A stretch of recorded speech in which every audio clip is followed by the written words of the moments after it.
السلام علیکم ورحمۃ اللہ وبرکاتہ۔ رمضان المبارک کے بابرکت مہینے میں رمضان سے متعلق احادیث مبارکہ کا سلسلہ جاری ہے۔ اس ضمن میں آپ سے مشکات شریف سے روایات شیئر کر رہا ہوں، اور ہم روزوں کے بیان کے ضمن میں اب تیسری فصل سے سٹارٹ کریں گے۔ حضرت ابو ہریرہ رضی اللہ تعالی عنہ سے روایت ہے کہ حضور اکرم صلی اللہ علیہ وآلہ وسلم نے ارشاد فرمایا، آتاکم رمضان شہر مبارک، کہ رمضان کا بابرکت مہینہ تمہارے پاس آیا ہے اور اللہ تعالیٰ نے اس کے روزوں کو تم پر فرض کیا ہے۔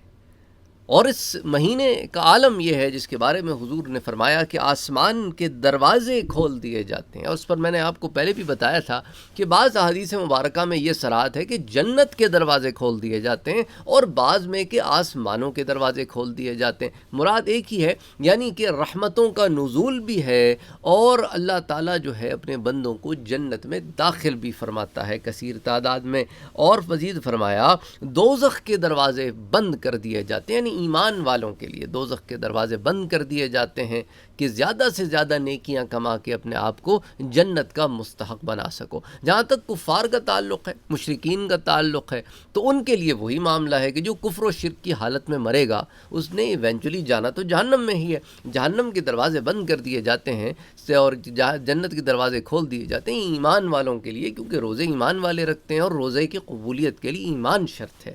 نہ کہ کوئی بھی روزہ رکھ لے اور ایکسپیکٹ کرے کہ اسے روزہ داروں والا ثواب ملے گا، بے شک وہ مسلمان بھی نہ ہو، تو ایسے نہیں ہو سکتا۔ ایمان شرط ہے، اس کے بعد عمل الصالحات ہے۔ دیکھیں قرآن یہی کہتا ہے کہ الا الذین آمنوا وعملوا الصالحات، کہ پہلے ایمان لاؤ گے اور پھر نیک کام کرو گے تو پھر وہ قبول ہوگا، اور اگر ایمان نہیں لاتے اور صرف نیک کام کرتے رہتے ہو تو اس کا اجر تمہیں یہیں مل جائے گا، اس کا صلہ آخرت میں ان کے لیے کچھ بھی نہیں ہے۔ تو اسی لیے اچھا، اور دوزخ میں ابھی تو داخل نہیں ہوں گے، دوزخ میں جو داخل ہوں گے وہ تو قیامت کے بعد ہوں گے، یعنی کہ ان کے لیے دوزخ کا حکم نامہ جب لکھ دیا جائے گا، یعنی کہ دوزخی ہیں۔ تو بہرحال اس لیے یہ مسلمانوں سے متعلق یہ بات فرمائی گئی ہے، اور فرمایا کہ سرکش شیاطین کو طوق پہنا دیا جاتا ہے۔ تو سارے کے سارے شیاطینوں کو نہیں، بلکہ سرکشوں کو، جو بڑے بڑے ہوتے ہیں، جو بہت زیادہ انفلوئنس کرتے ہیں۔ اس لیے رمضان کے مہینے میں مسلمانوں پر اسپیشلی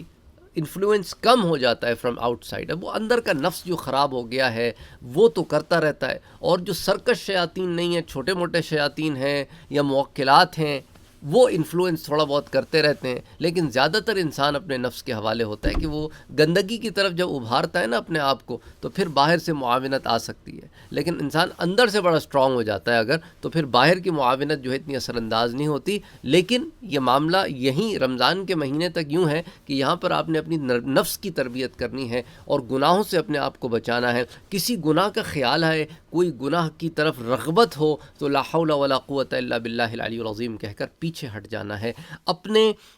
جو مرکز ہے ذہن کا، اس کو عبادات کی طرف رکھنا ہے، اور یاد رکھو کہ اپنے ذہن میں یہ خیال رکھو کہ میرا رب مجھ سے ناراض نہ ہو جائے، اس لیے میں یہ کام نہیں کروں گا۔ تو بہرحال حضور نے کیا فرمایا کہ سرکش شیاطین کو طوق پہنا دیا جاتا ہے، یعنی انہیں چین کر دیا جاتا ہے، not that they are put in a prison اور سم تھنگ لائک دیٹ، ان کا انفلوئنس بہت مینیمائز کر دیا جاتا ہے۔ اور اس میں اللہ تعالیٰ کی ایک رات ہے جس کی عبادت 1000 ماہ کی عبادت سے افضل، یعنی ایک رات ہے اور 1000 منتھ سے زیادہ افضل ہے، یعنی کہ لیلۃ القدر۔ تو فرمایا کہ جو کوئی اس کی خیر سے محروم کر دیا گیا وہ ہر بھلائی سے محروم رہا۔ تو اس کو پھر امام احمد بن حنبل نے بھی روایت کیا ہے اپنی المسند میں حضرت ابو ہریرہ رضی اللہ تعالی عنہ کی روایات مرویات کے ضمن میں، اور اس کو پھر امام نسائی نے بھی روایت کیا ہے، اور مشکات میں بھی آتی ہے روزوں کے بیان کے ضمن میں۔ اللہ تعالی ہم سب کو توفیق عطا فرمائے کہ زیادہ سے زیادہ محنت کریں، اپنے رب کو راضی کریں، گناہوں سے بچیں، اچھے انسان بننے کی کوشش کریں، اور اپنے اندر انسانیت پیدا کریں، اور اس کا ہم نہ صرف کہ اس کو ظاہراً کریں، اس کو یعنی عملاً بھی اس کو کریں، صرف الفاظ سے نہ بلکہ عملاً بھی اس کو کریں، اور اللہ تعالی ہمیں بہتر انسان بننے کا، بہتر مسلمان بننے کی توفیق عطا فرمائے، ہمارے گناہوں کو بخش دے، آمین یا رب العالمین۔ انشاءاللہ تعالی پھر اگلی نشست میں ایک اور روایت کے ساتھ حاضر ہوں گا۔ السلام علیکم ورحمۃ اللہ وبرکاتہ۔